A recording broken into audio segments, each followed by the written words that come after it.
जितनी भी क्वायरीज है उनका हर एक कॉलर का हम जवाब दे सके। तो सर वही आज बात करते हैं, एक और वैक्सीनेशन जो है वो लॉन्च हो चुकी है। क्या कोई एज ग्रुप जो है स्पेसिफिकली बताया गया है, कितनी इंपॉर्टेंट ही रहेगी और कैसे ये काम करेगी अपना पूरा? देखिए, ये जो आज वैक्सीन जो एक नया लॉन्च हुआ है, इसका नाम स्पुतनिक 5 है जी। ये एक रशियन वैक्सीन है जो अब पहली 2 वैक्सीन के साथ में अब ये भी मिलना शुरू होगा। फिलहाल ये इम्पोर्टेड वैक्सीन है, ये रशिया से इम्पोर्ट हुआ है, पर बहुत जल्दी ही इंडिया में ही एक कंपनी जो है वो इसको बनाना शुरू करेगी। आज इसका सॉफ्ट लॉन्च था और टेक्निकली ये वैक्सीन जो है एक डबल डोज वैक्सीन है जी। और इसकी जो एफिकेसी है वो कोई 91% के करीब है। पहली और दूसरी जो डोज के बीच में जो इंटरवल है, जो वक्फा है, वो 21 दिन का है जी। और अभी ये जो है प्राइवेट में ही अवेलेबल मिलेगी जब ये बाकी सेंटर्स में पहुंचेगी। ये अच्छी बात है। हमारा जो टारगेट है हर्ड इम्यूनिटी का, ज़्यादा से ज़्यादा लोगों को वैक्सीन देने का, वो तभी पूरा होगा जब हमारे पास। मैं आपको 2 मिनट के रुकना चाहूँगी क्योंकि कॉल्स का सिलसिला जो है वो शुरू हो गया। हम पहला कॉल लेते हैं। Hello hello hello hello hello. तो जिस तरीके से आप बता रहे थे कि इसका जो ड्यूरेशन रहेगा फर्स्ट डोज के बाद दूसरे डोज का, वो कितना रहेगा एक्चुअल में? 21 डेज। 21 डेज, 21 दिन पहले और दूसरे के बीच में 21 डेज का है। और ये जो वैक्सीन है, ये हमारी जो कोविड की जो जंग है जी, इसमें हर्ड इम्यूनिटी लाने में हमें हेल्प करेगी। इनफैक्ट अगर अभी हमें शायद और वैक्सीन भी जो हैं वो लॉन्च होने वाली हैं या इंडिया में आने वाली हैं जी। जितनी भी वैक्सीन ज़्यादा हमारे पास होंगी उतनी ही जल्दी हम अपना जो टारगेट है वो कवर कर सकेंगे। बिल्कुल सर, वही फर्स्ट कॉल ले लेते हैं। हेलो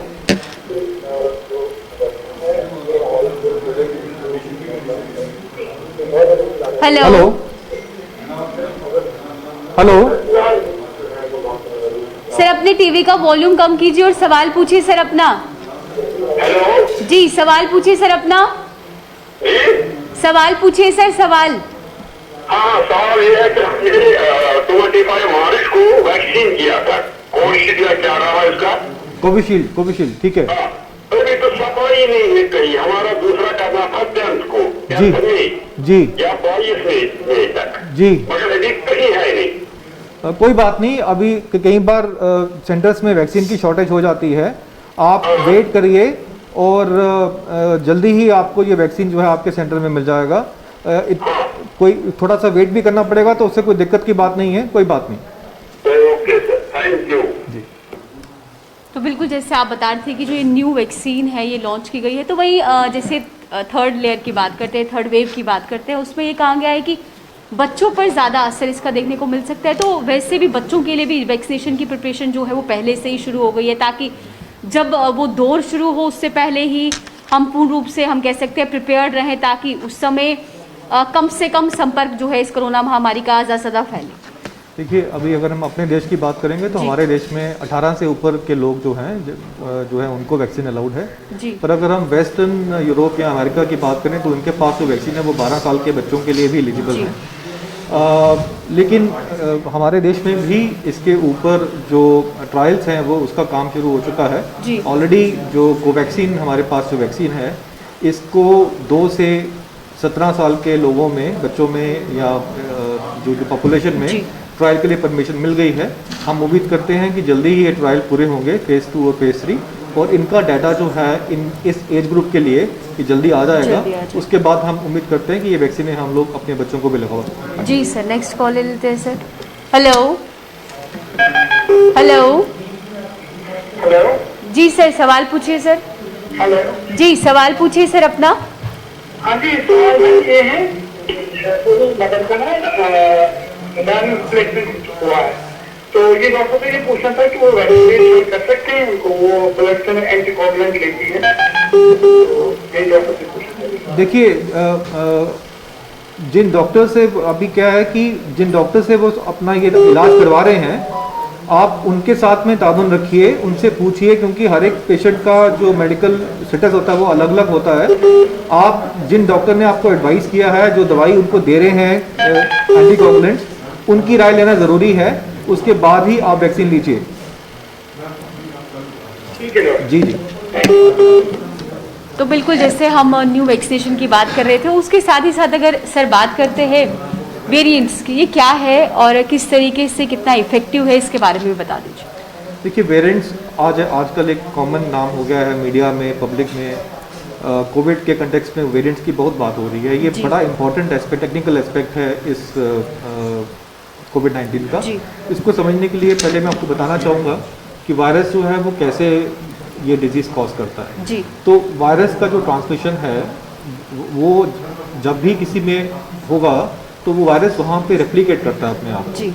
जब वो रेप्लिकेट करता है तो वो अपना जो उसका जीनोमिक जो उसका मटेरियल होता है वो उसकी कॉपी करता है, और इस कॉपी को करने के वक्त कई बार उसका जो कॉपिंग मैकेनिज्म है उसमें कुछ चेंजेस हो जाती हैं, कुछ मिसिंग्स हो जाती हैं, कुछ ओमिशन हो जाती हैं। जी। इनको हम म्यूटेशंस बोलते हैं। जी। और म्यूटेशन जो है वो किसी भी वायरस मल्टीप्लिकेशन का एक नॉर्मल हिस्सा है। जी। हमारे लिए कंसर्न ये है कि कभी ये जो म्यूटेशंस हैं ये हमारे लिए हार्मलेस होती हैं, पर कभी कभार ये जो म्यूटेशंस होती हैं ड्यूरिंग मल्टीप्लिकेशन ये हमारे लिए हार्मफुल हो जाती हैं, जैसा कि इस बार हुआ। अब इस बार जब ये वायरस सेकेंड कोरोना वेव में एक बहुत तेज़ी से मल्टीप्लाई हुआ तो इसने अपना जो एक रूप जो है वो अपना चेंज कर लिया। अपना जो इसका जो बिहेवियर है वो भी उससे चेंज हो गया। और अब ये जो नए वेरिएंट्स हैं जो बेसिकली पहले वाले जो वायरस जो हमारा वुहान वाला वायरस था उसी के अलग अलग एक्सप्रेशंस हैं। ये वेरिएंट्स जो हैं इनकी जो इनका ट्रांसमिशन जो था वो इन वेरिएंट्स में ज़्यादा हमने देखा कि वो ज़्यादा पाया गया। इनकी जो विरुलेंस है, जो बीमारी कॉज करने की जो पावर है वो भी बढ़ गई है। और ये भी देखा गया है कि इनडायरेक्टली ये ज़्यादा पहले से घातक भी हो रहे हैं कि जल्दी आदमी को सीरियस जो बीमारी है वो दे देते हैं। तो वेरिएंट्स को रोकने का एक ही तरीका है हमारे पास। कोई भी नहीं चाहेगा कि नए नए वेरिएंट्स हो। वेरिएंट्स तभी होंगे जब वायरस मल्टीप्लाई करेगा। सर मैं आपको रोकना चाहूंगी, नेक्स्ट कॉल ले लेते हैं। हेलो हेलो हेलो जी हेलो जी, सवाल पूछिए सर। जी, मुझे डॉक्टर साहब से पूछना है कि ये जो वैक्सीन लॉन्च हुआ है अभी जी, तो ये जो इसकी कीमत जो है करीब है, ये एक गरीब आदमी कहाँ से देगा? ये इतना ही कहाँ देगा वो? देखिए अभी तो हमारे जो हमारे पास वैक्सीन हैं कोविशील्ड और कोवैक्सीन जो हैं, देखिए मेरा सवाल है। हेलो जी सुनिए, सर बोल रहे हैं आपको। सर आप सुनिए, आपके सवाल का जवाब दे रहे हैं सर। देखिए हमारे पास आज की डेट में 3 वैक्सीन हैं, उसमें 2 जो है बिल्कुल मुफ्त हैं। तो कोवैक्सीन और कोविशील्ड जो हमारे जम्मू कश्मीर यूटी में मिल रही हैं उसके लिए कोई चार्जेस नहीं है, वो फ्री हैं। फिलहाल जो तीसरी वैक्सीन हुई है ये हमारे पास अभी नहीं आई है, और ये जब आएगी तो हम इसकी बात करेंगे कि इसकी प्राइस के बारे में। बट फिलहाल हमारे पास जो वैक्सीन है उनकी कोई कीमत नहीं है। जी, तो बिल्कुल जिस तरीके से अभी जो वैक्सीनेशन तमाम चल रही है वो ड्राइव तो चलती हुई नजर आ रही है, लेकिन साथ साथ आप वेरिएंट्स के बारे में बता रहे थे किस तरीके से ये काम करते हैं। तो वेरिएंट्स तभी आएंगे जब वायरस मल्टीप्लाई करेगा, एक एबनॉर्मल स्पीड से मल्टीप्लाई करेगा, ज़्यादा मल्टीप्लाई करेगा, तो वेरिएंट्स आना संभाविक है। तो बात वही आ जाती है कि वेरिएंट से बचना है तो हमको ये चेन ऑफ ट्रांसमिशन ब्रेक करना पड़ेगा। जो इसका मल्टीप्लिकेशन है वो रोकना पड़ेगा। मल्टीप्लाई तभी इसको तोड़ सकते हैं जब हम इस वायरस को फैलने से रोकें। तो वो सब जो हम लोग कोविड एप्रोप्रिएट बिहेवियर की बात करते हैं वो बेसिकली वेरिएंट से ही लिंक्ड है। और दूसरा कि जो वैक्सीन है वो जो ट्रांसमिशन है एक पॉजिटिव से नेगेटिव का, उसमें भी उसको काम करने में जो है काफ़ी इंपॉर्टेंट है। उसका जो वेरिएंट का जो कनेक्शन उसके साथ भी है। तो ये दोनों तरीके फॉलो करके ही हम इन वेरिएंट से छुटकारा पा सकते हैं। जी सर, नेक्स्ट कॉल ले लेते हैं सर। हेलो हेलो जी जी सर, सवाल बोलिए सर अपना। जी डॉक्टर सुनता? हाँ बोलिए, क्या सवाल है आपका? सवाल ये है कि मैं एक्चुअली 5-6 दिन से मैं बीमार हो गया जी, मगर मेरा गला आज खुश्क हो रहा है। जी खुश्क हो, मैंने दवाई भी लाई, डॉक्टर के पास भी गया, मेरा गला खुश्क हो रहा है। जी, मैंने पहला वैक्सीन तो मैंने लगाया जी। हेलो हाँ सुनिए, सुन रहे हैं आपको, बोलिए बोलिए। डॉक्टर साहब पहले वैक्सीन तो मैंने लगवाया मगर मेरा गला खुश्क हो रहा है, कभी मेरे को फीवर भी चढ़ता थोड़ा थोड़ा। तो देखिए ऐसा है, आपको पहला वैक्सीन कब लगाया आपने? हमने 20 दिन से पहले लगाया मैंने। 20 तारीख से पहले लगाया है। जी जी जी। ओके, तो ऐसा है कि ये जो लक्षण हैं बुखार के और गले में जो आपको ये सिम्टम जो हो रहे हैं ये कोविड के लक्षण हैं। तो मैं आपको एडवाइस करूंगा कि आप पहले अपना एक कोविड का एक टेस्ट करवाइए कल जाकर। सबसे पहले ये देखना है कि ये कोविड तो नहीं है। अगर कोविड है तो उसका इलाज अलग है, और अगर नहीं है तो उसका इलाज अलग है। पहले ये जानना ज़रूरी है कि कहीं कोविड तो नहीं है, तो पहले आप अपना कल जाके इसका टेस्ट करवाइए। जी बिल्कुल वही बात करते हैं जिस तरीके से अक्सर रात को सोते समय कुछ लोग जो है अचार का सेवन करते हैं, ठंडी चीज़ों का सेवन करते हैं। मौसम भी बदल रहा है, जैसे कभी बरसात वाला मौसम हो रहा है, कभी धूप हो रही है, तो रात के समय ये खट्टी चीज़ों का सेवन, क्योंकि अक्सर कहा जाता है रात के समय खट्टा नहीं खाना चाहिए, ठंडी चीज़ें नहीं खानी चाहिए, उसका इस समय ख्याल रखना कितना ज़रूरी? देखिए आज के मौसम में जब थोड़ा मौसम भी बदल रहा है जी। और जैसे ये रिस्क ऑफ ट्रांसमिशन भी है, तो मुझे लगता है डाइट को जितना सिंपल रखें उतना बेहतर रहेगा। एक्सट्रीम्स पे ना जाएं, तीखा या खट्टा या जो आप कह रहे हैं वैसे वाले अगर जो खाद्य पदार्थों का थोड़ा सा अगर आप अवॉइड करेंगे तो बेहतर रहेगा। We should go with a moderation in these days. जी सर, नेक्स्ट कॉल ले लेते हैं। Hello hello hello hello sir, अपना सवाल बोलिए सर। हेलो।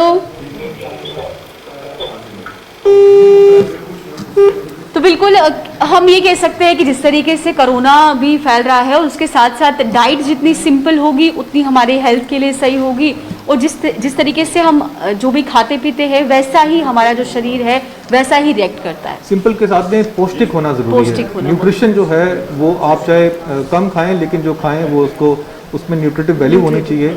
खाना जो है वो प्रोटीन्स में ज़्यादा एनरिच होना चाहिए। जी। जंक फूड नहीं खाना है इस समय, फैटी चीज़ें, तली हुई चीज़ें नहीं खानी है, टिन फूड, पैक ड्रिंक्स अभी नहीं लेने हैं। हमारी कोशिश है कि इससे बचने के लिए भी हमको इम्यूनिटी चाहिए, और अगर हम इसके इन्फेक्ट हो गए हैं तो उससे निकलने के लिए भी हमको इम्यूनिटी चाहिए। जी। जितना हमारा इम्यून रिस्पॉन्स कोविड-19 पूरा जो है ये एक इम्यूनिटी के ऊपर बेस्ड है। कमज़ोर को ये पकड़ेगा और स्ट्रॉन्ग जो है से निकलेगा। जी। हेलो हेलो, वालेकुम सलाम जी, कहिए क्या सवाल है आपका?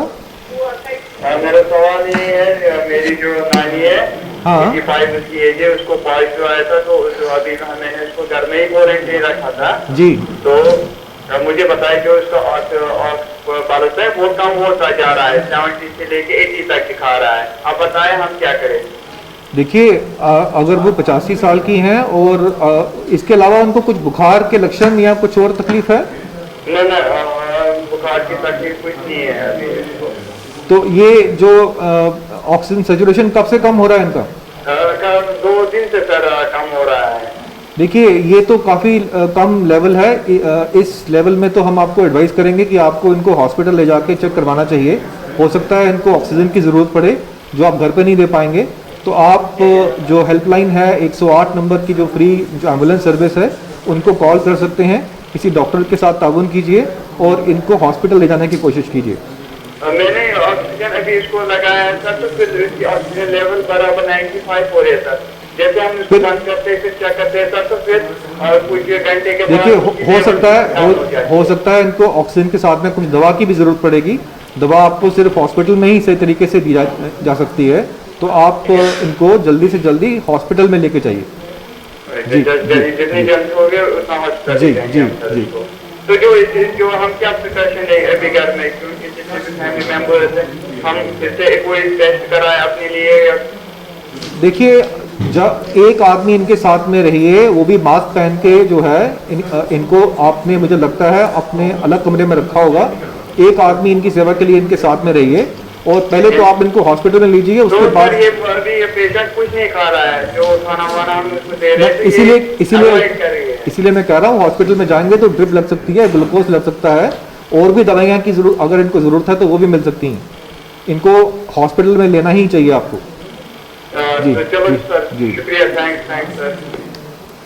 बिल्कुल वही मेरा ये भी सवाल है, जो होम आइसोलेशन में है वहाँ पे जो भी पेशेंट पाया जाता है, क्या हर एक व्यक्ति को, जितने भी मेंबर्स हैं उनके घर में, अगर उनमें लक्षण नहीं पाए जाते हैं, क्या उनका टेस्ट करवाना ज़रूरी है पूरे परिवार का? देखिए टेस्ट की जो इंडिकेशन वो है, या तो किसी को सिम्टम्स हैं या वो किसी के क्लोज कांटेक्ट में है। बिल्कुल। किसी पॉजिटिव केस के क्लोज कांटेक्ट में है। अगर तो सिम्टम है फिर तो करवाना बनता ही बनता है जी। लेकिन अगर क्लोज कंटेक्ट में है किसी के जो कंफर्म पॉजिटिव केस है तो उसमें जो हमारी राय ये रहती है कि उसमें 5 दिन के बाद करवाइए, क्योंकि टेस्ट को भी पॉजिटिव आने में वक्त लगता है। पर इनका जो क्वेश्चन है वो बड़ा इंपॉर्टेंट है। देखिए हम बार बार कह रहे हैं, हमारा जो एक्सपीरियंस है हॉस्पिटल में, हम ये देख रहे हैं कि जो पेशेंट्स देर से आते हैं, जिनके सिम्टम्स उनको दिखते हैं लेकिन वो घर में रह के ही होम आइसोलेशन में अपने आप को मैनेज करने की कोशिश करते हैं, ऑक्सीजन लगाते हैं या और तरीके से उनको मैनेज करते हैं, इन केसेस में हमें बाद में हॉस्पिटल में देखते हैं कि इनमें ऐसे पेशेंट्स में बहुत दिक्कत आती है। तो ये हम बार बार हम लोग ये बात कहते हैं कि 4-5 तक अगर आपके सिम्टम होम आइसोलेशन पे मैनेज नहीं होते हैं तो उसके बाद में आप उनको कैजुअली मत लीजिए, उनको घर में मैनेज करने की कोशिश मत कीजिए। डॉक्टर के साथ में टेलीफोनिकली अपना राब्ता बनाइए और उनको अपने आसपास के जो भी हॉस्पिटल हैं वहाँ पे एडमिट कीजिए, ताकि ये ना हो कि बाद में हमें दिक्कत हो ऐसे केसेस के साथ। सर ये कह सकते हैं कि बाद में जितना आप समय जितना वहाँ पे समय गवाएंगे उतना ही उस पेशेंट के लिए दिक्कत आ सकती है और उतनी ही डॉक्टर के लिए भी आ सकती है, क्योंकि देखिए पहले तो उन्हें इलाज कहीं और से कराया है, खुद से ही घर पे उनका करते रहे, अब लास्ट में आ जाकर डॉक्टर को ही संभालना पड़ता है। बेशक होम आइसोलेशन एडवाइज्ड है लेकिन होम आइसोलेशन की भी कुछ कंडीशंस हैं, कुछ उसमें एहतियात रखने की जरूरत है। ये बार बार समझिए कि वो अलर्ट साइन जो है वो आप समझिए कि कब आपको होम आइसोलेशन से निकल के हॉस्पिटल की ओर करना है। जी सर, नेक्स्ट कॉल ले लेते हैं। Hello hello hello hello hello जी जी जी कहिए, क्या सवाल है आपका? अस्सलाम वालेकुम। वालेकुम सलाम। जी जी मैंने कोविड टेस्ट भी किया और मेरी खांसी बहुत आ रही थी। कोविड टेस्ट आपका नेगेटिव आया है? जी सर मेरा नेगेटिव आया है, लेकिन मेरा जो अगर मैं बात करती हूँ तो मेरा गला बंद होता है। आपने कब करवाया टेस्ट? मुझे 15 डेज एबव हो गई। आपको 15 दिन हो गए टेस्ट करवाए हुए और आपको खांसी अभी भी है? खांसी बीच बीच में आती है, लेकिन जो मेरा गला है वो बैठ जाता है।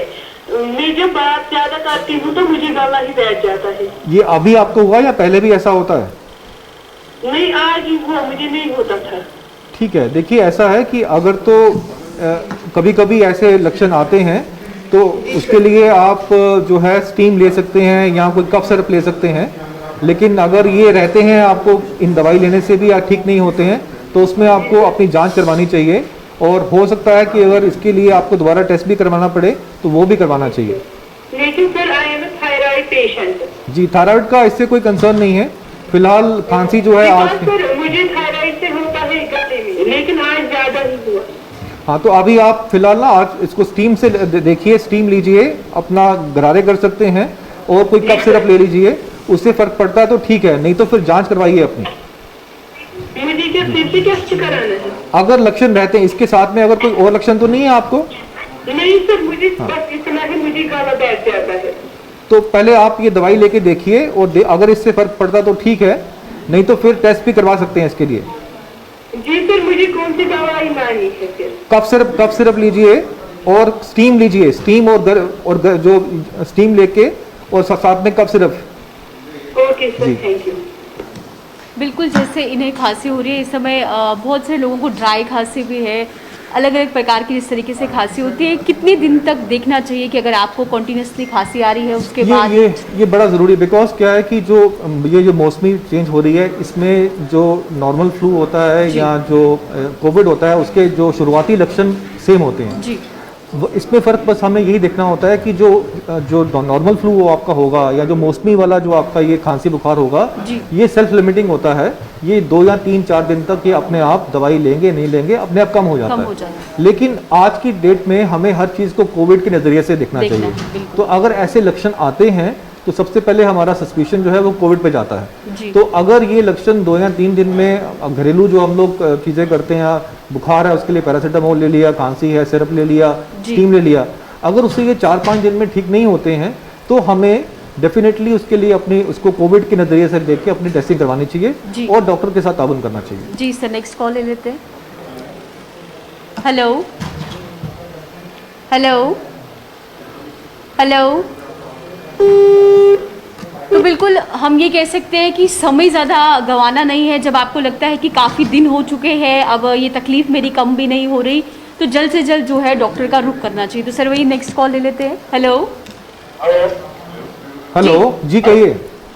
जी जी गुलशन साहब। हाँ हाँ, बोलिए बोलिए, क्या सवाल है आपका? जी डॉक्टर साहब, हम ये बोलना चाहते हैं कि पहले हम मास्क लगा बोलिए। सकते हैं घर में, जैसे फैमिली में बैठे हैं ना, ऐसे मास्क लगा सकते हैं घर में मास्क लगा सकते हैं, ये सवाल है आपका? जी जी जी जी। हाँ, देखिए ऐसा है कि घर के अंदर अगर सारे के सारे घर के अंदर ही रहते हैं, बाहर नहीं जाते हैं, ठीक है, तो कोई दिक्कत नहीं है। लेकिन अगर कोई आदमी रोज बाहर जाता है काम के लिए या किसी और भी रीजन के लिए, तो उसको अपने घर वालों की सेफ्टी के लिए फिलहाल अपने घर वालों से थोड़ा दूर रहना चाहिए। और अगर उसको लक्षण है तो मास्क जरूर पहनना चाहिए। और हम ऐसे मतलब फैमिली में बैठ रहे हैं, जैसे खाना खा रहे हैं, उसके बाद साथ में बैठ रहे हैं, हाँ। कि वहाँ भी मास्क लगा सकते हैं? नहीं, देखिए मास्क लगाने में कोई एतराज नहीं है, बात यह है कि रिस्क कितना है। और एक और तरीका है कि घर के अंदर जो है ज़रा करीब ना बैठें, थोड़ा सोशल डिस्टेंसिंग को वहाँ भी मेंटेन कर सकते हैं। घर की जो वेंटिलेशन है, खिड़कियाँ खोल के थोड़ा सा हवा का ख्याल कर सकते हैं। खासतौर से अगर आपके घर का कोई आदमी रोज़ बाहर जाता है और शाम को घर वापस आता है, उस केस में उस आदमी को चाहिए कि अपने घर वालों की सेफ्टी के लिए थोड़ा एहतियात रखें। जी जी बिल्कुल, जैसे इनका भी सवाल था कि घर में हम मास्क लगा सकते हैं या नहीं लगा सकते हैं, लेकिन देखने वाली बात यह है कि अगर तो सब घर के जन जो है वो घर में ही रहते हैं, फिर तो मास्क लगाने की कोई ज़रूरत नहीं है। अगर इक्का दुक्का कोई शख्स घर से बाहर निकलता है या काम काज के लिए जाता है, फिर तो हम ये कह सकते हैं कि ये इनका कोई एक स्टैंडर्ड जवाब नहीं हो सकता। हर एक घर की कहानी अलग अलग है, हालात अलग अलग, घर का आर्किटेक्चर अलग से है, बिल्डिंग का डिज़ाइन ऐसा है। तो बेसिकली हमें यही समझना है कि अगर किसी को कोविड का रिस्क है, ज़्यादा है, क्योंकि वो बाहर जाता है, काम करता है, घर में रोज़ शाम को आता है, तो उसको वो सारे प्रिकॉशंस जो कोविड एप्रोप्रिएट बिहेवियर के फॉलो करने हैं, ताकि वो अपने घर वालों को ये ना दे पाए। उसमें मास्क भी आ गया, उसमें सोशल डिस्टेंसिंग भी आ गई, उसमें वो अपना सामान जो है वो शेयर ना करे, जैसे कि जूते अपने बाहर खोल लो, अपने कपड़े बाहर रखो, अलग से रखो, वॉशरूम अपना साइड पर रखो। तो जो भी ऐसे तरीके हैं जिनसे कि उसका जो डायरेक्ट लिंकेज है अपनी मेंबर के साथ में, वो कम से कम रहे। जी जी सर, नेक्स्ट कॉल ले लेते हैं। हेलो हेलो जी कहिए, सुन रहे हैं आपको? जी जी, डॉक्टर से बात कर रहा हूँ। हाँ बोलिए बोलिए, क्या सवाल है आपका? जो सवाल ये है, मेरी बॉडी में पूरा पेन हो रहा है, ऊपर से सर में भी दर्द है। कब से है ये? 4-5 दिन से। तो आपने कभी कोविड का टेस्ट करवाया है? जी कोविड का टेस्ट करवाया है, वो नेगेटिव आया है। वो कब करवाया था आपने? 4 दिन पहले। 4 दिन पहले। तो देखिए ये कोविड के लक्षण है। वो आपने पहले कौन सा वाला टेस्ट करवाया था? रैपिड टेस्ट करवाया था या आरटीपीसीआर करवाया था? आरटीपीसीआर करवाया था। तो हो सकता है कि उस समय आपके लक्षण कम हो और आरटीपीसीआर नेगेटिव आया हो। अगर 4-5 दिन में भी आपको ये दिक्कत रह रही है, लक्षण आ रहे हैं, तो आपको एडवाइजरी है कि आप एक बार दोबारा से अपना आरटीपीसीआर टेस्ट करवाइए। अच्छा। और तब तक जब तक उसका रिजल्ट नहीं आता, तो फिलहाल मास्क पहनिए घर में भी, और अपने आप को बाकी घर वालों से अलग रखिए।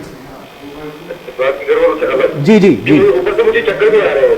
हाँ, तो ये जो है, ये सब लक्षण जो है ना, ये बॉडी एक्स वगैरह बुखार का जो लक्षण जो है, ये कोविड के ही हैं। कई बार टेस्ट जो है वो नहीं पकड़ पाता, क्योंकि जो लक्षण इतने ज़्यादा नहीं होते हैं। तो अगर आपको 4-5 दिन से ये लक्षण अभी भी हैं, तो आपको एक दोबारा टेस्ट करवाना चाहिए, आरटीपीसीआर, जो आप कल जाके करवाइए अपना, और तब तक एहतियात रखिए। जी। जैसे इन्होंने कहा कि इनकी बॉडी में पूरा पेन हो रहा है, क्या जैसे पहले हम कहते थे कि बुखार होना, ज़ुकाम होना, इस तरीके से खांसी होना, ये जब ज़्यादातर हो, तो क्या हम ये भी कह सकते हैं कि अगर हमारे शरीर में कहीं ना कहीं कमज़ोरी लगती है या जॉइंट्स में पेन होता है, ये भी कोरोना के लक्षण कह सकते हैं? सेकेंड वेव में और फर्स्ट वेव में ये डिफरेंस है कि फर्स्ट वेव में कुछ क्लासिकल सिम्टम्स थे कि हमें मेजॉरिटी में एक दिखता था कि बुखार है, खांसी है, बॉडी में दर्द है। लेकिन इस बार हम देख रहे हैं कि कुछ नए सिम्टम्स, और वो सिम्टम या तो ग्रुप में भी हो सकते हैं और सिंगल भी हो सकते हैं। कई लोगों को आंख के पीछे दर्द होती है, कई लोगों को सिर्फ सर में दर्द होती है, कई लोगों को खाली लूज मोशंस होते हैं, कई लोगों को बॉडी एक्स होती है, उसके बाद में बुखार आता है। तो ये किसी भी पैटर्न में ये आज की डेट में सेकेंड वेव का मरीज जो है वो प्रेजेंट कर सकता है। इसलिए हमें इन सब सिम्टम्स को लाइटली नहीं लेना है, और अगर ये सिम्टम परसिस्ट करते हैं पहले तो अपने आप को अपना आइसोलेट कीजिए, उसके बाद में सिम्टम परसिस्ट करते हैं तो टेस्टिंग करवाइए। टेस्ट ही आपको बता पाएगा कोविड है या नहीं, और टेस्ट की भी लिमिटेशंस हैं कि अगर कई बार है कि टेस्ट की टाइमिंग बड़ी क्रिटिकल होती है, अगर आपने टेस्ट पहले करवा लिया, वायरल लोड उतना नहीं है तो टेस्ट नेगेटिव आएगा। उस केस में भी ख्याल रखना है आपको कि अगर टेस्ट नेगेटिव आया तो ये मत मानिए कि मैं ठीक हूँ, अपने सिम्टम पे वॉच रखिए। अगर वो सिम्टम परसिस्ट करते हैं कुछ दिनों और के लिए तो रिपीट टेस्ट करवाइए। जी सर वही नेक्स्ट कॉल ले लेते हैं। हेलो हेलो जी कहिए। हाँ बोलिए, सुन रहे हैं आपको। हेलो जी सर, अपने टीवी का वॉल्यूम कम करिए और सवाल बोलिए सर। हेलो जी सवाल बोलिए सर अपना। हेलो जी सर, अपने टीवी का जो वॉल्यूम है आप वो कम करिए और अपना सवाल बोलिए सर। तो बिल्कुल जैसे आप बता रहे थे कि अब सेकेंड जो ये वेव आई है उसमें अब लक्षण भी अलग अलग प्रकार के देखने को मिल रहे हैं, और अगर हम जल्दी ही अपना टेस्ट करा सकते हैं, ये हो सकता है कि अभी वो इस तरीके से पूरे शरीर में फैला ना हो जहाँ पे टेस्ट में वो पकड़ा ना गया हो। ये इसका जो टेक्निकल जो एस्पेक्ट है वो है कि हर एक टेस्ट की एक डायग्नोस्टिक पावर होती है किसी बीमारी को पकड़ने के लिए। अब अगर हम रैपिड टेस्ट की बात करें तो वो कोई 50-55% के करीब है, आरटीपीसीआर की बात करें तो वो 70% के करीब है। तो ये इसका मतलब ये है कि अगर हम 100 बीमार लोगों में रैपिड टेस्ट करेंगे तो वो सिर्फ 55% को बताएगा कि ये बीमार हैं, बाकी वाले वो मिस कर सकता है। अब इन टेस्ट को सही, जो इनकी पावर को जो ऑप्टिमाइज तरीके से यूज़ करने का एक ही तरीका है कि इन टेस्ट को तब यूज़ किया जाए जब इनकी सेंसिटिविटी सबसे ज़्यादा है। तो रैट टेस्ट हम तब एडवाइस करते हैं जब आदमी को सिम्टम्स होते हैं। तो अगर किसी को भी बुखार है, गले में सिम्टम्स हैं, बॉडी एक्स हैं, फ्लू के सिम्टम्स हैं, वॉमिटिंग है, इस टाइम में अगर वो अपना रैट टेस्ट करवाता है, रैपिड टेस्ट करवाता है, तो उसकी पॉसिबिलिटी पॉजिटिव आने की ज़्यादा आती है। पर अगर ये टेस्ट जो है अगर आप बाद में करेंगे, थोड़ी देर के बाद में करेंगे या पहले करेंगे तो ये नेगेटिव भी आ सकता है, जिसको हम फॉल्स नेगेटिव कहते हैं। इसीलिए टाइमिंग जो है इन टेस्टिंग में बड़ी क्रिटिकल है। बिल्कुल सर, वही नेक्स्ट कॉल ले लेते हैं। हेलो हेलो जी कहिए, क्या सवाल है आपका? सवाल ये है कि अगर पेशेंट ऑलरेडी एस्थमेटिक है और उसका हार्ट प्रॉब्लम भी है, स्टेंट फैलिंग हुए है, can he do the vaccination? हाँ देखिए, अस्थमा और जो cardiac condition as such vaccine को के लिए कोई ऐसी कंट्राइंडिकेशन नहीं है। ये ऐसे लोग जो जिनको अस्थमा या बीमारियां हैं वो ज़रूर उनको वैक्सीन लेना चाहिए। लेकिन अगर आपको इसमें कोई शक है या कोई क्वेश्चन है आपका, तो जिस डॉक्टर के साथ में आपने ताबुन रखा हुआ है, जिससे आप दवाई ले रहे हैं, आप उनसे एक बार पूछ सकते हैं, लेकिन ज़रूर लेनी चाहिए वैक्सीन।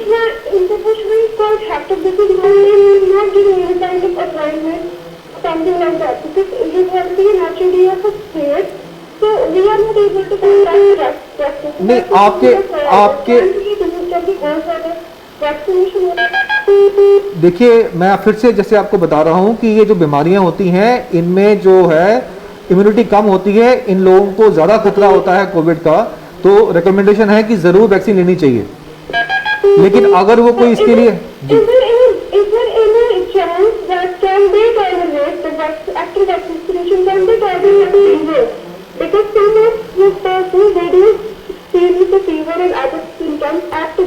नहीं, अगर कोई फीवर है या और कोई बीमारी है, कोई इलनेस है, एक्टिव इलनेस है, उस केस में वैक्सीन को डेफर करना चाहिए जब तक आप पूरी तरह से रिकवर नहीं हो जाते।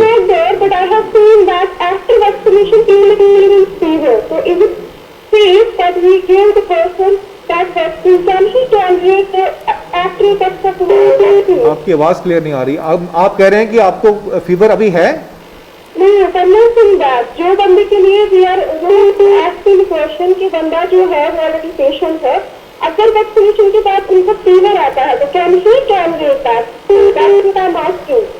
बिकॉज़ आफ्टर वैक्सीनेशन देखा गया है कि वैक्सीन के बाद आपका सवाल है कि वैक्सीन लेने के बाद में फीवर आता है तो क्या करें? अगर आ सकता है तो हर एक इंसान टॉलरेट कर सकता है क्या कर सकता है। कह रहे कि अगर कोई भी हर एक शख्स वैक्सीन लेता है तो उसके बाद जो उन्हें फीवर आता है, क्या वो हर एक बॉडी उसे टॉलरेट कर सकती है? देखिए, अगर आप सुन रहे हैं तो बताना चाहूँगा कि वैक्सीन लेने के बाद में कि कई लोगों को साइड में पेन होना या फीवर आना या बॉडी एक्स होना एक नॉर्मल रिस्पॉन्स है और इसमें डरने की बात नहीं है। मोस्टली ऐसे सिम्टम जो हैं ये सेल्फ लिमिटिंग होते हैं और 48 आवर्स टू 72 आवर्स में अपने आप ठीक हो जाते हैं। अगर ये फीवर के लिए आप टैबलेट पैरासीटामोल भी ले सकते हैं और मोस्टली केसेस में ऐसे जो लक्षण हैं ये काफ़ी माइल्ड होते हैं और अपने आप भी ठीक हो जाते हैं। बिल्कुल, जैसे इनका सवाल था कि क्योंकि सर जब भी वैक्सीनेशन कोई ना कोई लेता है, हर एक की जैसे आप भी बताते हैं कि हर एक की बॉडी सेम नहीं होती है, किसी को फीवर चढ़ता है, कुछ समय तक रहता है, उसके बाद अपनी जैसी उसकी रूटीन है वैसे होता है। तो वहाँ पे जैसे इनका भी सवाल था कि क्या हर एक व्यक्ति उसे बर्दाश्त कर सकता है? पहले हम समझते हैं कि देखिए वैक्सीन जो है एक फॉरेन सब्सटेंस है जी। जब भी हम इस वैक्सीन को बॉडी में जब इसको इंजेक्ट करते हैं तो बॉडी का जो इम्यून सिस्टम है वो उसको रिस्पॉन्ड करता है, रिएक्ट करता है जी। अब वो रिएक्शन जो है वो आदमी की इम्यूनिटी पर डिपेंड करता है। कई लोगों में वो रिएक्शन जो है वो माइल्ड होगा या बिल्कुल नहीं होगा। कई लोगों को यहाँ पे टीका लगता है वहाँ दर्द होती है, कई लोगों को हल्का सा बुखार हो जाता है, कई लोगों को नौशिया हो जाता है, मन खराब होता है, कई लोगों को उल्टियाँ भी आती हैं, कई लोगों को लूज मोशन भी हो सकते हैं। तो ये बॉडी के अलग अलग आदमियों के अलग अलग रिस्पॉन्स हो सकते हैं। लेकिन हमें ये समझना है कि आप इसको एक सही सेंस में लीजिए कि बॉडी आपकी रिस्पॉन्ड कर रही है, रिएक्ट कर रही है वैक्सीन के अगेंस्ट। तो ये सब के सब जो है ये एक्सेप्टेबल साइड इफेक्ट्स हैं और ये अपने आप सेल्फ लिमिटिंग होते हैं। मोस्ट केसेस में ये जो पेन और जो ये चीज़ें होती हैं ये हाफ एन आवर के लिए होती हैं और इसीलिए हम लोग जो हमारा वैक्सीनेशन सेंटर में जो पर्पस यही रहता है कि वैक्सीन लगाने के बाद भी आधे घंटे के लिए हम वहाँ पे बिठा के रखते हैं। हम इन सब लोगों को ऑब्जर्व करते हैं कि कोई इनमें कोई ऐसी कोई चीज़ तो नहीं है जिसके लिए मेडिकल मैनेजमेंट की जरूरत पड़ जाए। तो आधे घंटे के बाद ही जब हम पूरा सेटिस्फाई कर लेते हैं तब उनको उसके बाद ही घर भेजते हैं। जी सर। जी, नेक्स्ट कॉल ले लेते हैं। हेलो हेलो, हाँ जी बोलिए। हेलो, कहिए क्या सवाल है आपका? हाँ बोलिए जी, अपने सवाल पूछिए सर और अपने टीवी का जो वॉल्यूम है वो कम कर दीजिए।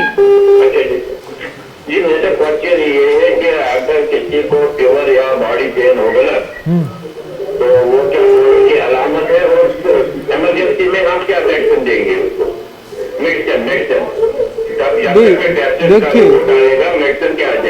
देखिए पहले तो देखिए कि बुखार हो जो अगर आपको है, बॉडी एक्स अगर आपको है,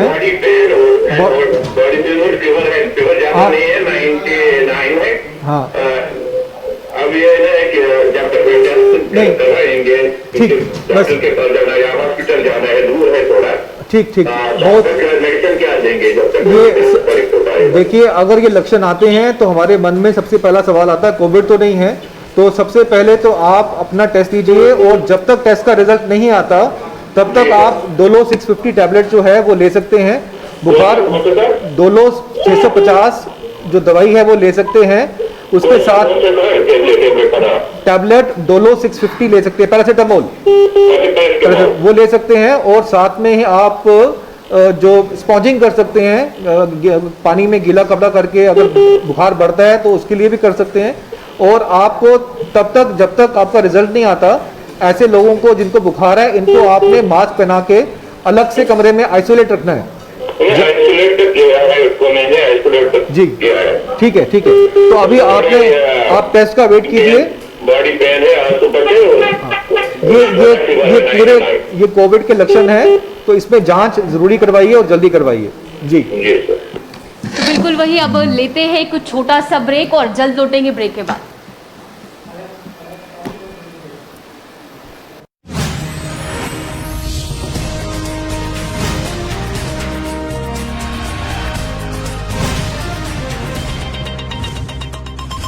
Very good evening to all. On behalf of the Department of Health and Medical Education, Government of Jammu and Kashmir, this is today's daily media briefing on the emergent COVID situation in the UT. As of today, 14th May 2021, a total of 3,027 new positive cases have been reported since our last update yesterday, which includes 1,511 from Jammu Division and 1,516 from Kashmir Division. Moreover, 3,814 COVID patients have recovered. Also, 60 COVID deaths have been reported, which includes 39 from Jammu Division and 21 from Kashmir Division. Over the period of last 24 hours, a total of 31,552 COVID tests were conducted, which includes both RAT and RT-PCR. With regards to bed occupancy, against the total availability of 5,360 level 1 and level 2 beds, 3,265 are occupied. With regards to oxygen availability, over the period of next 24 hours, a total of 1,06,787 cubic meters of oxygen shall be made available. As for the ongoing COVID vaccination drive, a total of 15,998 people were vaccinated today, which brings the total number of people cumulatively vaccinated till now to 27,89,355 across the whole UT. In the 45 years and above age group, a total of 61.38% people have been vaccinated. Apart from this, all district and divisional level control rooms are functional around the clock. Teleconsultation is available through the eSanjeevani portal. Emergency ambulance services are available through the 108 call center. Thank you. Covid की दूसरी wave से बचें।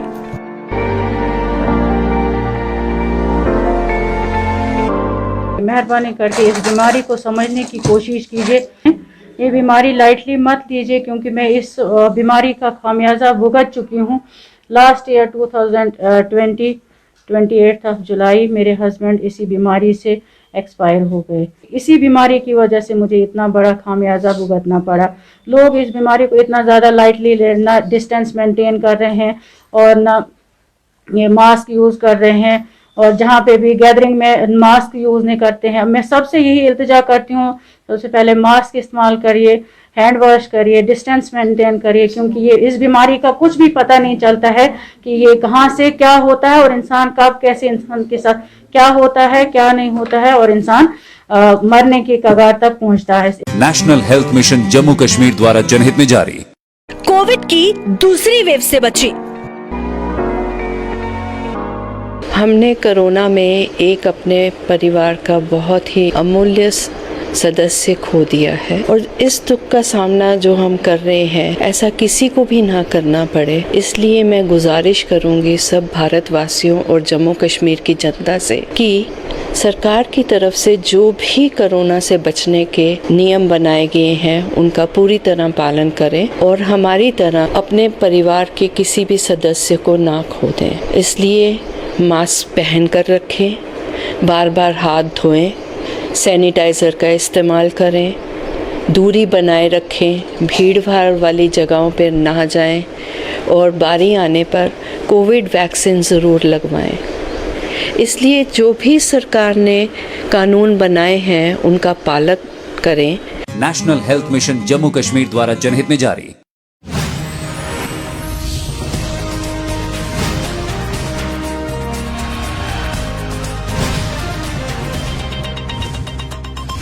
के बाद फिर से स्वागत है आप सभी का। तो बिल्कुल सर, जिस तरीके से हम बात भी कर रहे थे और कॉल्स का सिलसिला जो है वो भी शुरू हो गया, तो सबसे पहले सर कॉल ही ले लेते हैं। हेलो हेलो हेलो जी, कहिए। जी मैम नमस्कार सर। नमस्कार जी सर, मैं उत्तराखंड से बोल रहा हूँ से। जी,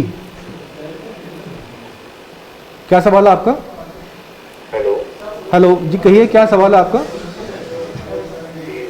क्वेश्चन ये है कि सर ये जो भी कोविड वैक्सीन आई है तो इसमें क्या दोनों डोज लेना जरूरी है 18+ वालों को, या उनको केवल सिंगल डोज देनी पड़ेगी सर? आप जो आज नई वैक्सीन की बात कर रहे हैं? जी, अभी जो नई वैक्सीन निकाली ना गवर्नमेंट, उत्तराखंड गवर्नमेंट ने, तो इसमें क्या दोनों डोज लेना जरूरी है, कोविड की और कोवैक्सीन? अभी तो टाइम इससे जो लंबा कर दिया है तो क्या वो लंबे में अच्छे से काम करेगी, या फिर जो जिनने लगवा ली है उस पीरियड में तो वो फिर उनका क्या होगा सर? मतलब उनको आगे से लगानी पड़ेगी? देखिए, जो वैक्सीन दो तरह की जो वैक्सीन है, एक कोविशील्ड है, उसको लगाने के लिए 2 डोजेस के बीच में अब जो वक्फा है वो 12 से 16 हफ्ते का हो गया है, और जो कोविशील्ड है उसमें जो इंटरवल है वो अभी भी 4 से 6 हफ्ते का ही है। इसको जो जी बिल्कुल, जैसे ये अभी भी पूछ रहे हैं कि अब समय जो है वो बदल दिया गया है, तो आप जो भी सवाल इनका था वो पूरा इन्हें बता दीजिए कि क्या समय। जी देखिए, ऐसा है कि हमारे पास 2 वैक्सीन हैं, आज की डेट में 3 वैक्सीन हैं, लेकिन 2 अभी चल रही हैं। कोविशील्ड वैक्सीन जो है, इसकी 2 डोजेज जो हैं उसके बीच का जो अंतराल है जी, उसको अब 12 से 16 हफ्ते कर दिया गया है जी। ये इसलिए किया गया है कि टेक्निकल हम बात करें तो ये कुछ स्टडीज़ हुई हैं जिनमें देखा गया कि अगर हम जो इसके बीच का जो दूरी है सेकंड डोज का अगर वो बढ़ाते हैं तो वैक्सीन की जो इफेक्टिवनेस है वो तकरीबन 81% के करीब पहुंच जाती है, बढ़ जाती है। तो उसका जो ये सेफ्टी फैक्टर को देखते हुए इसको बढ़ाया गया है। जो दूसरी वैक्सीन है कोवैक्सीन जो है उसका अंतराल जो है वो अभी भी 4 से लेके 6 हफ्ते के बीच में है। जी सर, नेक्स्ट सवाल ले लेते हैं। हेलो नमस्कार। नमस्कार।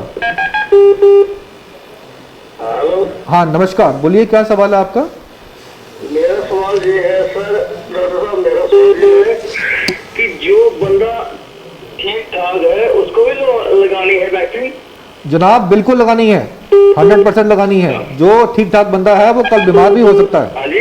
जो ठीक ठाक बंदा आज ठीक ठाक है वो कल को बीमार हो सकता है, और बीमारी से बचने के लिए हम वैक्सीन लगाते हैं। तो आपने जरूर लगानी है। बंदा इसको हो गया है जी। मेरा सवाल ये है कि कैसे पता लगता है कि ये देखिए इसको हो गया? इसके बड़े सारे लक्षण हैं इसके कोविड-19 के। इसमें बुखार हो सकता है, खांसी हो सकती है, गले में दर्द हो सकती है, जुकाम हो सकता है, पेट में दर्द हो सकती है, टांगों में दर्द हो सकती है, लूज मोशन हो सकते हैं, सर दर्द हो सकती है। ये सब इसके लक्षण हैं। ठीक है, तो आप अच्छी बात है कि आप बिल्कुल ठीक हैं। आपको ज़रूरी है ये वैक्सीन लगाना, हम आपको रेकमेंड करते हैं ताकि आप कभी बाद में इसके शिकार ना हो। जी बिल्कुल सर, ये भी सुनने में है कि जब पहली इसकी वेव आई थी तो मोस्टली लोग ये कहते हैं कि जो कोरोना है ये हर एक से पास आउट होकर गया है, लेकिन इसने अपनी चपेट में उसको लिया है जिसका इम्यून वीक है या जिसकी बहुत सारी सर्जरीज हुई है। तो इसमें कितनी रियलिटी है? देखिए, हम इसको टेक्निकली बोलते हैं एसिम्प्टोमेटिक ट्रांसमिशन। जी। तो पहली वेव में एक ये कंसेप्ट था कि कोरोना काफ़ी सारे लोगों में जो कि जिनकी सेहत अच्छी है, जिनका इम्यून सिस्टम ठीक है, और क्योंकि इस समय वायरस की जो माइल्ड था वो इतना पावरफुल नहीं था जो आज की डेट में सेकंड वेव में है। जी। तो मेजॉरिटी ऑफ लोगों में, बहुत सारे लोगों में, पूरे देश में कोरोना वायरस जो था वो लोगों में इन्फेक्ट हुआ। जी। और उनको पता भी नहीं लगा क्योंकि उनको लक्षण नहीं थे, क्योंकि ये एसिम्प्टोमेटिक था, उनको लक्षण नहीं थे। उनको नहीं पता था कि वो इससे इन्फेक्टेड है और वो आगे इसको फैलाते गए। जी। सबसे ज़्यादा जो खतरा हमें होता है एसिम्प्टोमेटिक ट्रांसमिशन से, क्योंकि उनको खुद भी पता नहीं होता लेकिन वो इन्फेक्टेड होते हैं और वो इसको आगे फैलाते हैं। तो पहली वेव में काफ़ी सारे लोग जो थे वो एसिम्प्टोमेटिक अपने ट्रांसमिशन से होके बाहर निकल गए। पर अब हम जो देख रहे हैं एसिम्प्टोमेटिक ट्रांसमिशन के साथ में जो सिम्टम्स जो हैं वो भी बढ़ गए हैं, और ऐसे जो लोग जिनको सिम्टम्स हो रहे हैं वो भी बढ़ गए हैं। बिकॉज वही है कि वायरस जो है उसके जो नए वेरिएंट्स हैं वो पहले से ज़्यादा जो है वो मैं कहूँगा कि ज़्यादा विरुलेंट हैं, या उनमें इन्फेक्शन जो ज़्यादा इन्फेक्टिव हैं, और इसीलिए वो तेज़ी से इन्फेक्शन भी कॉज कर रहे हैं और बीमारी भी घातक थोड़ी सी कर रहे हैं। जी सर, नेक्स्ट कॉल ले लेते हैं। Hello good evening madam. जी वेरी गुड इवनिंग। सवाल बोलिए सर। जी सर सवाल। Good evening madam. जी सवाल बोलिए सर अपना। जी मुझे डॉक्टर साहब से बात करनी है। हाँ बोलिए, हम सुन रहे हैं आपको। आप बोलिए क्या सवाल है आपका? जी मुझे पता करना है इसके लक्षण क्या है इस रोग का। तो यदि कोई लूज मोशन हो रहा है किसी को, या कोई और पेट दर्द होता है तो हेलो। हाँ जी। देखिए ऐसा है कि तो उसका मत किसी तरह का कोई संकट मत है। देखिए, कोरोना के जो लक्षण हैं उसमें ये लूज मोशन भी एक लक्षण है, पेट में दर्द होना भी लक्षण है, इसके साथ साथ में बुखार होना, खांसी होना, जुकाम होना, बदन में दर्द होना, सिर में दर्द होना, गले में खराश, गले में दर्द, ये सब इसके लक्षण हैं। और लूज मोशन भी हम देख रहे हैं कि आजकल काफ़ी लोगों को जो गैस्ट्रिक डिस्कम्फर्ट है, गैस्ट्रिक के जो लक्षण है, इसमें लूज मोशन है, पेट में दर्द है, ये भी आजकल हम काफ़ी लोगों में देख रहे हैं। तो अगर किसी को ऐसे लक्षण हैं तो इसको मामूली ना समझ के इसकी जांच करने के लिए आपको कोविड टेस्ट करवाना चाहिए। जी सर, अगर किसी को चेस्ट डिजीज ऑलरेडी हो, अस्थमा का पेशेंट हो जी, या कोई और पेशेंट हो, या हार्ट पेशेंट हो जी, तो उसको भी कराना है ये, मतलब उसको मत ये संकट है लगने का? उनको ज्यादा है।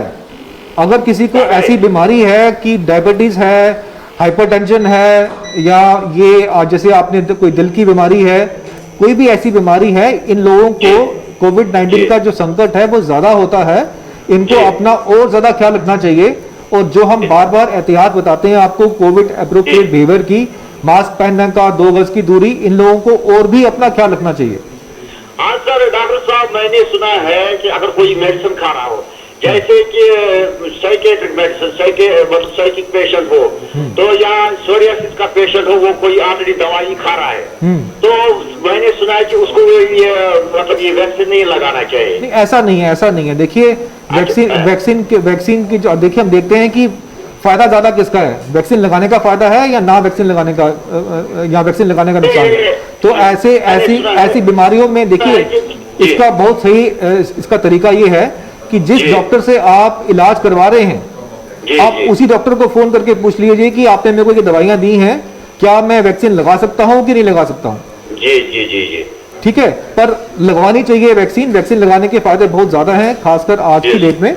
तो ऐसी और जब भी शक हो आपको, अगर कोई व्यक्ति धूम्रपान कर रहा है तो उससे वैक्सीन लगाया, उससे मतलब प्रभावित मत होगा वो वैक्सीन लगाना? नहीं, धूम्रपान तो वैसे करना नहीं चाहिए, क्योंकि धूम्रपान करने वालों में कोविड-19 की बीमारी ज्यादा खराब हो सकती है।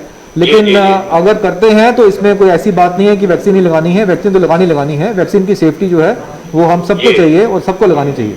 जी, ओके, अच्छा सर, गुड नाइट। जी बिल्कुल, जिस तरीके से हमने कहा, बहुत सारे लोग हैं जो अल्कोहल का सेवन करते हैं या तमाम स्मोकिंग करते हैं, तमाम ऐसी चीज़ों का सेवन करते हैं, वो भी कितना इस समय हम कह सकते हैं डेंजरस है। फिर हम बात करेंगे इम्यूनिटी की। कोई भी चीज़, कोई भी आदत, कोई भी लत जो है हमारी इम्यूनिटी को डायरेक्टली या इनडायरेक्टली अफेक्ट करती है, डिक्रीज करती है। वो अपने आप को ऐसे लोग जो हैं कोविड-19 के लिए हाई रिस्क में अपने रखते हैं। तो ड्रिंकिंग जो है, स्मोकिंग तो और ज़्यादा खतरनाक है। स्मोकिंग डायरेक्टली आपके रेस्पिरेटरी सिस्टम से जो लिंक्ड है। तो कोविड-19 जो है वो बेसिकली अटैक ही यहाँ पे करता है। तो स्मोकिंग जो है आपका रिस्क जो है वो और बढ़ा देती है बीमारी होने के लिए और बीमारी से बाहर निकलने के लिए। जी सर नेक्स्ट कॉल ले लेते हैं। हेलो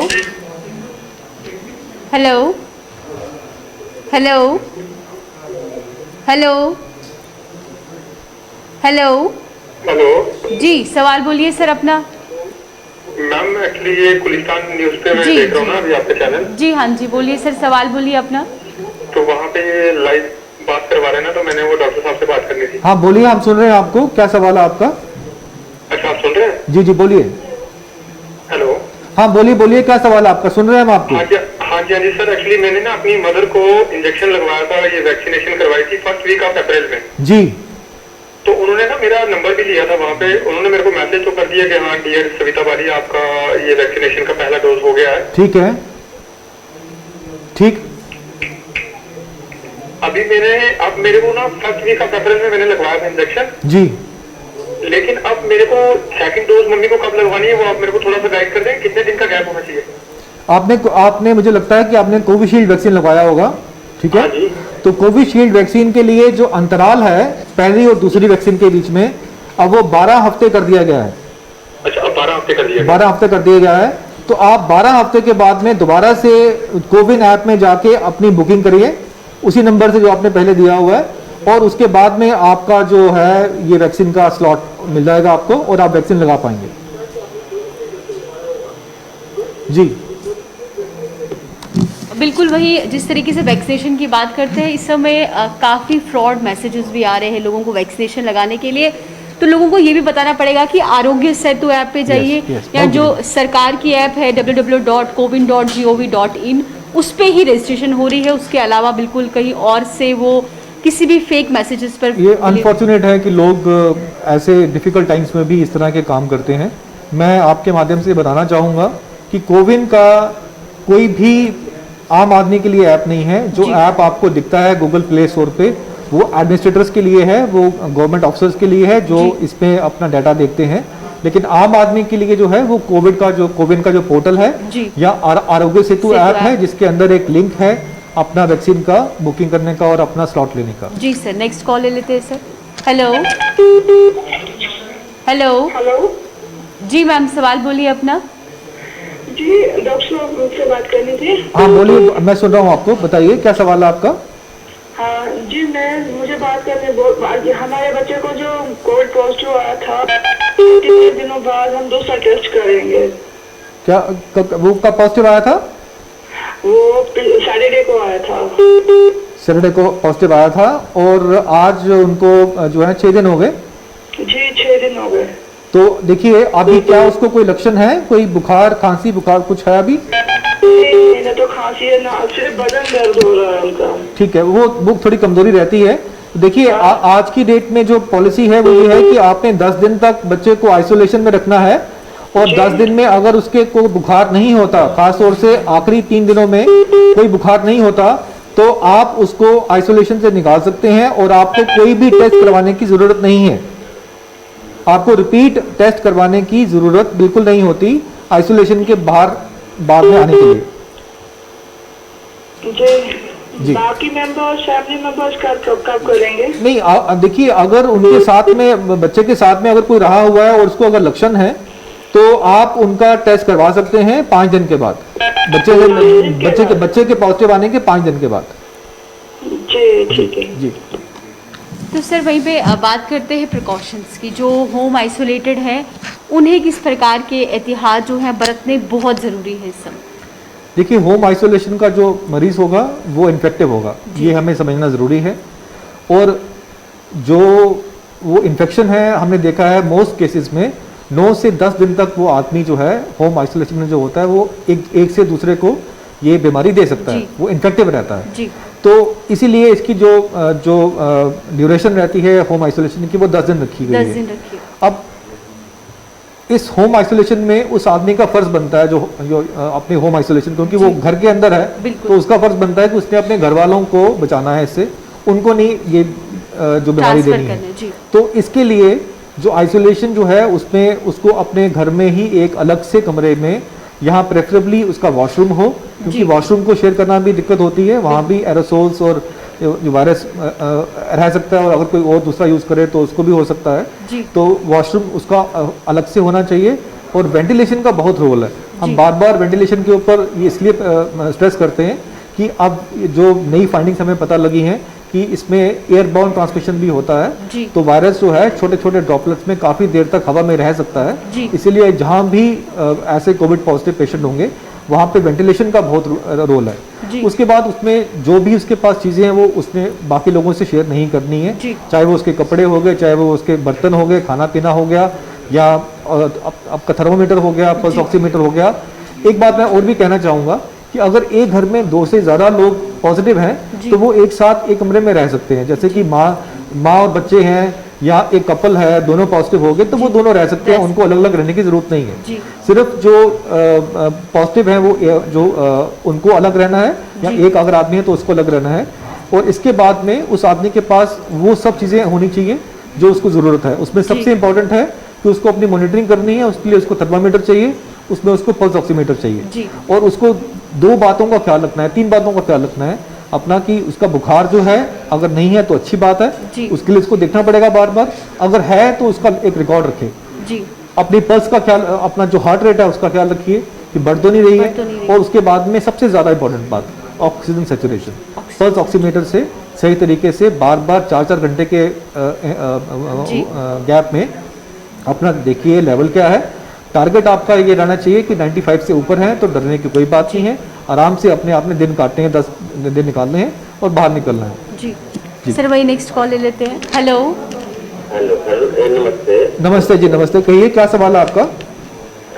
सर मेरा नाम अजय कुमार है सर। अजय जी बोलिए, क्या सवाल है आपका? हाँ जी सर। हेलो जी सर बोलिए अजय जी, क्या सवाल है आपका, बोलिए। सर मैं कोविड का पेशेंट हूँ सर, मैं 7 पॉजिटिव आया। 7? Hello sir. हाँ बोलिए, सुन रहे हैं आपको, बोलिए। Hello sir. जी सर अपना सवाल बोलिए, आपकी आवाज़ आ रही है, अपना सवाल पूरा कीजिए। सर मैं कौन सी मेडिसिन लूँ? कौन सी मेडिसिन के लिए पूछ रहे हैं आप? क्या? हाँ मैम। आप अभी पॉजिटिव हैं? क्या मैम? क्या सर? आप अपना सवाल दोबारा करिए।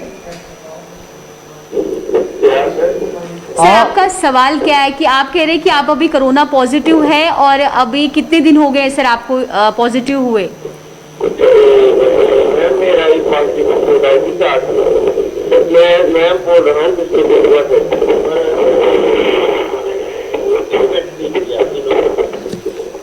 इनकी आवाज़ जो है वो पूरी रूप से नहीं आ रही है, लेकिन जितना मुझे अंदाज़ा है कि ये पूछना चाहते हैं कि कोरोना पॉजिटिव है और मेडिसिन को लेकर कुछ पूछ रहे थे। जिस तरीके से आप पहले भी बोलते हैं कि जो डॉक्टर आपके नियर बाई हैं या जो फैमिली डॉक्टर है उनसे ही कहीं ना कहीं तो हम वहीं से बात हम जब कर रहे थे कि जब आप आइसोलेशन में हो, आप अपनी मॉनिटरिंग कर रहे हो, और अगर आपको लगता है कि आपको कोई सिम्टम्स हैं उसके, होम आइसोलेशन में जो इलाज है वो सिम्टोमेटिक रहता है। जो लक्षण है उसका इलाज करना है।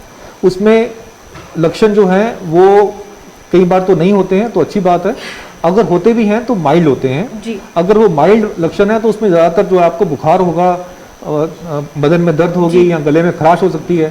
तो बुखार के लिए अपना टैबलेट पैरासीटामोल ले सकते हैं, अपना टेपेड स्पॉन्जिंग कर सकते हैं। गला अगर है तो उसके लिए आप कोई कफ सिरप ले सकते हैं, आप स्टीम ले सकते हैं, आप गार्गल कर सकते हैं।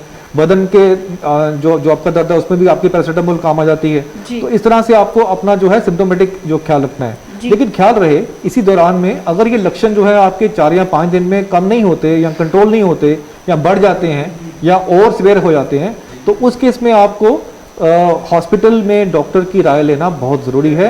इसमें इसको लाइटली मत लीजिए, इसको कैजुअली मत लीजिए, और इन सिम्टम्स का प्रॉपर इलाज करने के लिए हॉस्पिटल या डॉक्टर से एक डायरेक्ट अपना राब्ता कीजिए। सर वही नेक्स्ट कॉल ले लेते हैं। हेलो हेलो जी कहिए। हेलो हेलो हाँ जी बोलिए। Good evening sir. Very good evening sir. मेरे डॉक्टर से ये सवाल था कि अगर किसी को पॉजिटिव है जी, तो डॉक्टर बोलते हैं कि उसकी ऑक्सीजन लेवल डिपिंग हो रही है, तो जब हम उसकी ऑक्सीजन लेवल चेक करें तो वो 92 दिखा रहा है। ओके तो 92 दिखा रहा है। 92 तो एक्सेप्टेबल नहीं है, लेकिन आपको पहले इंश्योर करना है कि आप सही तरीके से ऑक्सीजन सैचुरेशन चेक कर रहे हैं कि नहीं कर रहे हैं। और उसके बाद में अगर ये लेकिन माना किसी बंदे ने किसी पॉजिटिव को मतलब डॉक्टर के पास लेना है चेकअप कराने के लिए, हाँ जी, तो उसने सेफ्टी गियर नहीं लगाया है, तो जो खुद बंदा जो उसको लेके जा रहा है उसको कितना चांस है खतरा के मतलब ये मतलब वायरस कैच करने के लिए? नहीं देखिए, अगर आप सेफ्टी प्रोसीजर फॉलो करेंगे, अगर आपने 2 मास्क पहने हैं, आपको हम एडवाइस करेंगे पेशेंट को भी 2 मास्क पहनाइए, खुद भी 2 मास्क पहनिए, ठीक है। और फिर जो है देखिए मरीज को तो लेना ही है ना, वो तो इसमें कोई चारा नहीं है। तो आपने अपनी सेफ्टी इंश्योर करनी है। डबल मास्किंग कीजिए, अपने हाथ को जो है अपनी जेब में एक सैनिटाइजर की बोतल रखिए और बार बार इसको साफ करते रहिए, और अपने मरीज को पहले हॉस्पिटल लेके जाइए। जी बिल्कुल, जैसे इनका सवाल था कि अटेंडेंट होना, जो हम कह सकते हैं आप घर पे कोई भी कोरोना पॉजिटिव हुआ है तो एक शख्स को तो उनके साथ रहना पड़ेगा। बड़ा वैलिड क्वेश्चन है इसका बिल्कुल उनका, कि जो अटेंडेंट्स हैं जो घर पे जो केयर कर रहे हैं उनके लिए भी ज़रूरी है कि जब वो केयर कर रहे हैं तो वो भी प्रिकॉशन फॉलो करें। नॉर्मली हम लोग देखते हैं कि जब कोई बीमार होता है तो एज ए कंसर्न सारे के सारे ही हालचाल पूछने आ जाते हैं। कोविड में वो ऐसा नहीं करना चाहिए। किसी बड़ी फैमिली में या किसी भी फैमिली में कोई एक आदमी ये जो है रिस्पॉन्सिबल आदमी ये रिस्पॉन्सिबिलिटी ले ले कि मैंने इस मरीज को सामान देने जाना है, खाना देने जाना है, या उसका हालचाल पूछना है या बात करनी है। फ़ोन के थ्रू भी आप बात कर सकते हैं। और अगर किसी ना किसी कारण के लिए आपको उस कमरे में जाना पड़ता है तो इंश्योर कीजिए कि दोनों ने मास्क पहने हो, दोनों ने हो सके तो N95 मास्क पहने हो या डबल मास्किंग की हो। तो अगर ये सेफ्टी, और साथ में जो है जो भी वो सामान जो वहाँ पे अगर लेके आते हैं तो उसको प्रॉपर्ली डिसइंफेक्ट कीजिए। आप ज़्यादातर चीज़ें जो हैं वो आप उसको आधे घंटे के लिए धूप में भी रख देंगे, कपड़े जैसे हो गए तो वो भी अपने आप हो जाते हैं। नहीं तो जो डोमेस्टिक ब्लीच होता है वो आप यूज़ कर सकते हैं। और जो सरफेसेस हैं उनको आप 70% अल्कोहल, जो कि जिससे हम हाथ साफ करते हैं, इनसे भी साफ कर सकते हैं। जी सर, नेक्स्ट कॉल ले लेते हैं। हेलो हेलो जी कहिए, क्या सवाल है आपका? मेरा सवाल है कि मुझे फीवर है 3 days और साथ ही बॉडी पेन है। कब से? दिस इज कंटिन्यू, तो क्या करें? नहीं, ये आपको बुखार और बॉडी दर्द कब से हैं? ये 3 दिन हो गए। तो अभी तक आपने किसी डॉक्टर से जांच के लिए गए आप क्या? हेलो, अभी आप कोई दवाई ले रहे हैं इसके लिए? ये कहा था एंटीबायोटिक खाया था। नहीं, देखिए ऐसा है कि इस वक्त में अगर किसी को भी बुखार और बॉडी एक्स होते हैं, ये क्लासिकल सिम्टम्स हैं कोविड-19 के। तो मैं आपको एडवाइस करूंगा कि आप फिलहाल तो अपने घर में ही आइसोलेट हो जाइए, मास्क पहनिए और कल अपना टेस्ट करवाइए। हेलो, आप मेरी आवाज़ सुन रहे हैं? हेलो।